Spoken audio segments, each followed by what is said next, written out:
Hi, and welcome to Cat Run Figures. I'm your host, Caitlin, and today we're going to be reviewing Justice League vs. Suicide Squad issue 3. So, when we left off, the League had just been taken prisoner by Amanda Waller, as we can see on the cover.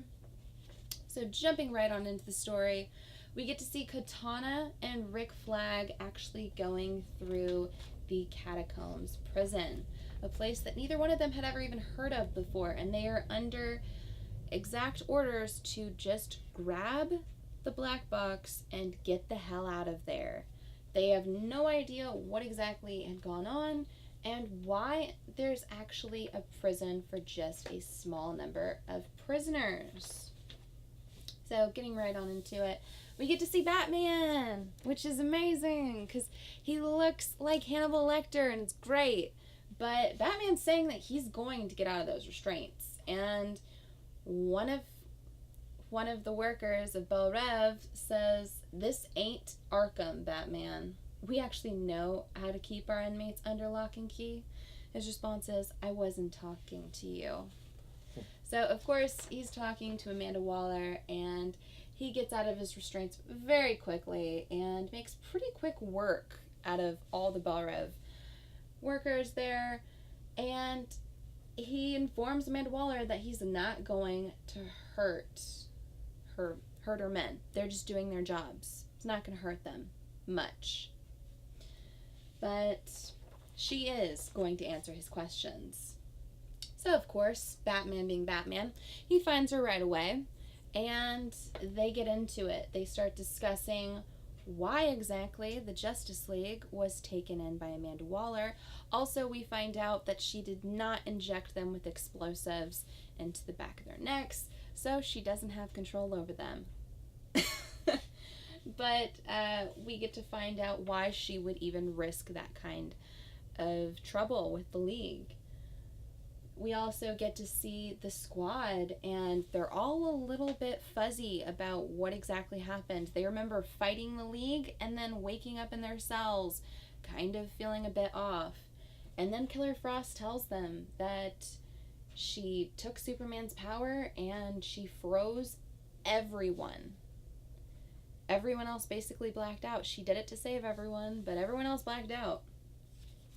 I love it because El Diablo says, "So the Suicide Squad beat the Justice League?" And we get to see a number of them just walking through, and then they see it. I'll be damned, the Justice League and Bel Rev. So all the members of the squad get to see the League actually locked up in their individual cells, being held. And they all have some really great little moments with each other. I love it because there's a moment between the two lanterns, Simon and Jessica, where they're trying to talk to each other. They're both being covered by those masks, so they can't really concentrate. They can't really use their rings or their powers.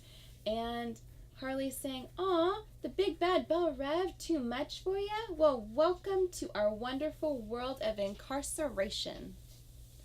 But, it keeps going on. I also love it. She puts her hands on Wonder Woman's cell, on her glass cell, and she says, "Even though you tried to do me wrong, I promise I'll write you every day, Wonder Woman." Just, if you get the joke, she's a huge Wonder Woman fan. We got to see that in Harley Quinn's Little Black Book, issue 1. We also get to see a great little moment between Flash and Captain Boomerang, where Flash outsmarts Boomerang to actually forcing himself to get zapped. And then we get to see this great part between Frost and Superman. And Superman asks her, why? Why did she hesitate? Why did she pause from using his power, from sucking his life force? And she tells him about before she was Killer Frost, when she felt like giving up, when she felt like giving in. And then she saw Superman. And seeing a man who was able to fly made her feel like she could accomplish her goals and continue on within college. And what that meant to her and the fact that she was glad that Superman did survive her attack, and she would understand if he would attack her the next time he got a chance. So, continuing on, Superman tries to talk to her, tries to tell all of the member of the squad that they can do better, that they don't need to be puppets of Amanda Waller. And then Deadshot pipes in, and he says that this isn't a team, it's a squad. It's a revolving door. They're only there until the next big bad does them in. There is always going to be someone who is bigger and badder that comes along to punch their ticket. So then we get to see Maxwell Lord's team as they've gone on to this island that's being controlled by a small little group of shamans that are supposedly very deadly. Well, his team makes pretty quick work of them. And we get to find out that Maxwell Lord and Dr. Polaris is actually holding their lead shaman, and they're questioning him, trying to get him to release someone or something. It doesn't really come out and state what it is, but I know it's going to be a big reveal going forward. I love it. Lobo's pissed off. He doesn't like to wait. He wants to go after Waller, and he wants to go after Waller now. So we get to see Maxwell Lord basically say, I appreciate your patience, Lobo, but no more waiting. It's time. Then we get to see as Batman and Amanda Waller release all of the members of the Justice League, and then they discuss why they're all there, and they discuss the team that has been released by Maxwell Lord, and all the individual members, their power sets, their skills. I mean, it's great.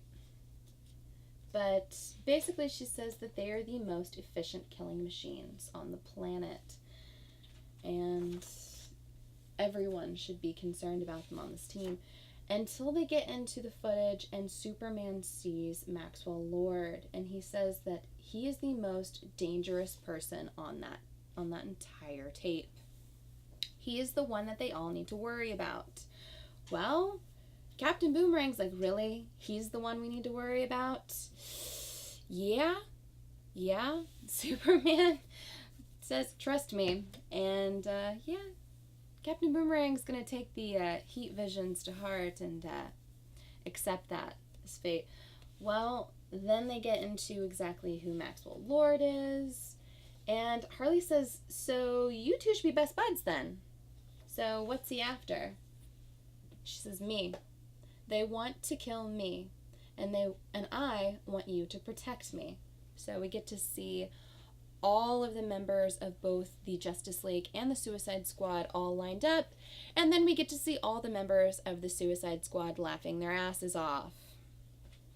And Batman tells them all to settle down, and then she gets into the fact that there's also a weapon that's located in Bel Rev, and if he gets his hands on it, he will have absolute control of the world. So, yeah, they're going to stay there in Bel Rev, and they have to try to work as a team, because the people they'll be facing already know how to work as a team. And Wonder Woman asks, how do you know that? And she said, because I made them a team. And we get probably the biggest reveal out of the entire book, which was they were the first Suicide Squad. So I'm looking forward to knowing a bit more about the history of Amanda Waller's first Suicide Squad in this storyline. I've been loving the hell out of Justice League versus Suicide Squad. The art's fabulous, the writing is very strong. This is definitely a storyline that has been bringing these two books that should be the best books in all of Rebirth, that have kind of just been spinning their wheels, and definitely brought them to the point where they should be.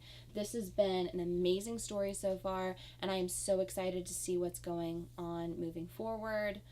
I can't wait to see more and more reveals. I want to know exactly what this weapon is. I want to know who Maxwell Lord was talking about earlier on in the comic. I'm really excited about it. Give me a like if you like this video. Comment below and tell me what you thought about this issue, and if Justice League vs. Suicide Squad is something you've really been loving as much as I have. Subscribe to my channel for more comic book content, or check out any of my older videos I have up for offer here on Cat Run Figures. Like I said, I have reviewed all the previous issues, so check those out if you want to. And until next time, I'm your host, Caitlin. Bye.